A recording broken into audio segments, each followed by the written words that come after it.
Item girl খ্যাত অভিনেত্রী Nora Fatehi এবার বড় ধরনের আইনি জটিলতায় জড়িয়ে পড়েছেন। সঞ্জয় দত্ত অভিনীত খেডি দ্য ডেভিল সিনেমার সার্কে জুনের সিরিজ সার্কে গানটি মুক্তি পাওয়ার পর থেকেই শুরু হয়েছে তুমুল বিতর্ক। গানের কথা এবং নোরার নাচের ভঙ্গি নিয়ে সোশ্যাল মিডিয়ায় সমালোচনার ঝড়। ভারতে গানটি নিষিদ্ধ করা হয়েছে।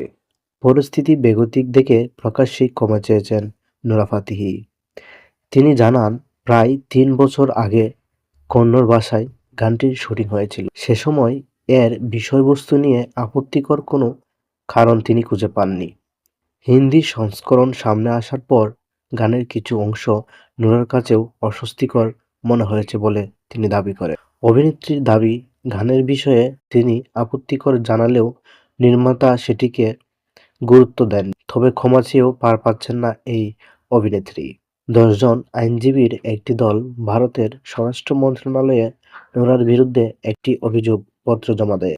তাদের দাবি, নোরা বরাবরই এমন কন্টেন্টে যুক্ত যা অশ্লীল, ইঙ্গিতপূর্ণ এবং ভারতীয় সমাজের মূল্যবোধের পরিপন্থী।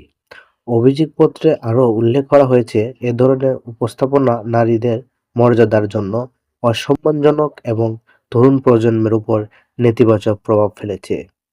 বলিউডের এই জনপ্রিয় নৃত্যশিল্পীকে নিয়ে ভারতে নতুন করে বিতর্ক শুরু হয়েছে। ভারতীয় আইনজীবীদের একটি পক্ষ এখন দাবি তুলছেন যে ভারতে নোরার কাজ করার অনুমতি, ওয়ার্ক পারমিট অবিলম্বে বাতিল করা হোক।